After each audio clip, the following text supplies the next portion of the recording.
There's a harsh truth no one likes to admit. People treat you the way you train them to. And every time you shrink your truth, every time you bite your tongue, smile politely, and pretend you're fine, you're teaching the world one thing. I don't matter. Maybe you think you're being diplomatic, easy to get along with. But underneath, what's really happening is quiet self-betrayal. You're not avoiding conflict, you're avoiding yourself. Carl Jung had a name for this phenomenon, the persona. The socially acceptable version of you that plays nice, keeps the peace, performs the role. But here's the cost. The more you identify with that mask, the further you drift from your authentic self. And here's the twist. People can feel it. They can sense when you're not rooted in truth. And deep down, we don't respect what feels fake, even if we can't explain why. If you like this type of video, remember to like and subscribe to the channel. You might think people are taking advantage of you, but what if they're just responding to the signals you've been sending for years? Walk over me, I won't stop you. Interrupt me, I won't speak up. Expect everything, I won't say no. If you've ever walked away from a conversation feeling smaller, silenced, or used, you're not imagining it. You're participating in it, not consciously, but consistently. And this is the beginning of the death of self-respect. Not with one big betrayal, but in 1,000 tiny moments where you abandon yourself for approval. Let that sink in. Because if you want to be respected, admired, even feared in the right way, you'll have to start by ending the act. The world doesn't respect actors. It respects people who are real enough to stand in their truth, even when it's uncomfortable. You're not just being nice. You're teaching people that your time, your energy, your boundaries are optional. Think about it. Every time you say, it's okay when it's not. Every time you say, no problem, while your chest tightens. Every time you drop everything to fix someone else's chaos, you're not helping. You're programming people to disregard you. It starts subtly. Someone calls you last minute. You say yes. They interrupt you constantly. You let it slide. They make jokes at your expense. You laugh along, but it never stops there because human beings don't treat you based on your intentions. They treat you based on your standards. And here's the brutal part. You are always broadcasting your standards, even in silence. When you don't push back, they assume it's fine. When you overgive, they expect more. When you stay quiet, they speak louder. So the cycle continues. They take, you give, they demand. You comply. They cross the line. You move the line. But eventually, resentment grows like a poison. You start to feel invisible, not because people are blind, but because you taught them not to look. Jung warned us.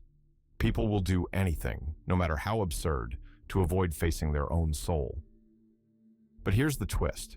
When you let others constantly cross you, you're doing the same, avoiding the confrontation, avoiding the discomfort, avoiding yourself. Until one day, you don't recognize the person in the mirror. If that scares you, good, because the way out starts there. You want to be respected? Start honoring your own boundaries. And here's the paradox. The moment you stop trying to be liked by everyone, people start taking you seriously. You think you're being kind, that keeping the peace, saying yes, being available, makes you a good person.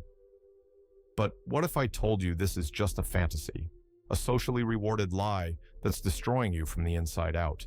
Because let's be real, most of your kindness isn't coming from love. It's coming from fear. Fear of being rejected, fear of being seen as selfish, fear of not being needed. So you perform. You smile when you want to scream. You volunteer when you're already drowning. You say, it's fine when it's breaking you. Why? Because somewhere along the way, maybe in childhood, maybe through culture or trauma, you learned that being good meant being agreeable. That if you were pleasant, flexible, accommodating, people would like you, people would stay, people would love you, and maybe they did. But here's the price. You disappeared. Carl Jung called it living from the persona, the mask you wear to survive, but forget to take off. You become so identified with being the helpful one or the strong one that you forget you're allowed to have needs. You forget you're allowed to say no. You forget you're allowed to exist for you, not just as a service station for everyone else's emotional emergencies.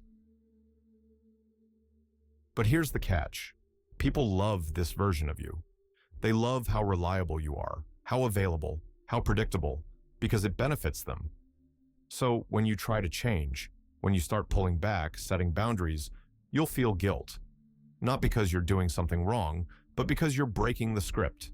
That guilt isn't a sign to stop. It's a sign you're finally waking up. Let's stop pretending.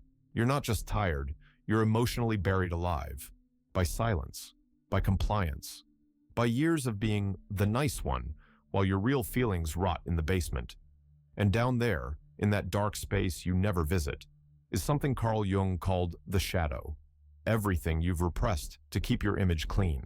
Anger, frustration, the urge to scream, "I matter too," the need to say no, the right to draw a line, the desire to be seen without earning it through service. But instead of confronting those feelings, you've labeled them as wrong. You called them selfish. You told yourself, "I'm better than that," and so you buried them. But here's the thing about buried emotions. They don't die. They grow teeth. Unexpressed anger turns into passive aggression. Unspoken needs become silent resentment. Repressed frustration becomes burnout, depression, physical illness. The shadow doesn't disappear just because you ignore it. It waits. And the longer you avoid it, the more power it gains.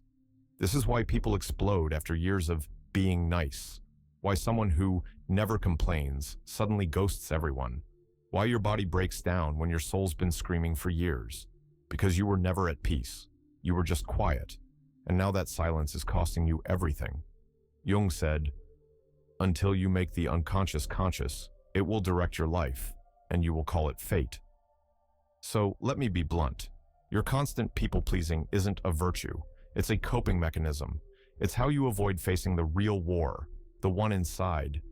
But what if the version of you that you've been hiding is the key to your self-respect, not the polished, agreeable mask, but the raw, flawed, real you, the one who's done being ignored, even by you? You don't earn respect by being liked. You earn it by being clear. And clarity, real, grounded, unapologetic clarity, is terrifying for people who've lived their whole lives on mute. But let's get something straight. Respect doesn't come from how much you give. It comes from what you refuse to give away. Your time, your boundaries, your self-respect. Think of the people you quietly admire, the ones who walk into a room and command attention without saying much. It's not because they please everyone, it's because they don't. They have a line, and you feel it. You instinctively know, "I can't mess with that person." That's not arrogance. That's self-possession. That's what you've been missing.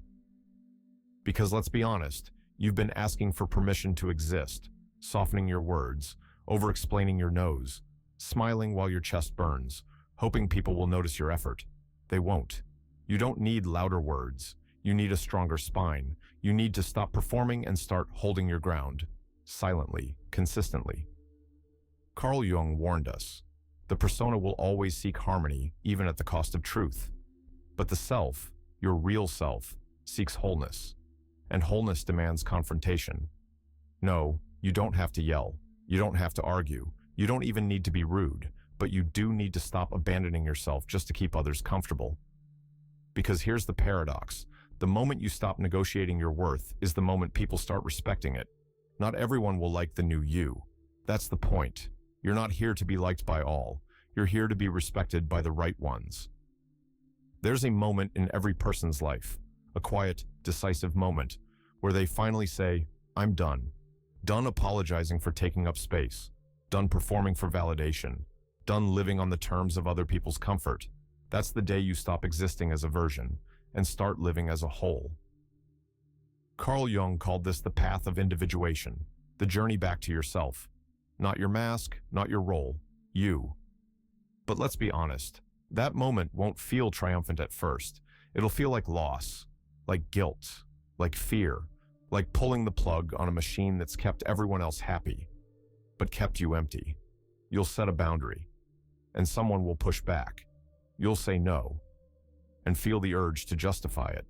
You'll prioritize your time, and someone will call you selfish. And yet, you'll sleep better that night. You'll breathe deeper. You'll look in the mirror and finally see someone who has your back. Not because they're perfect, but because they've stopped abandoning themselves.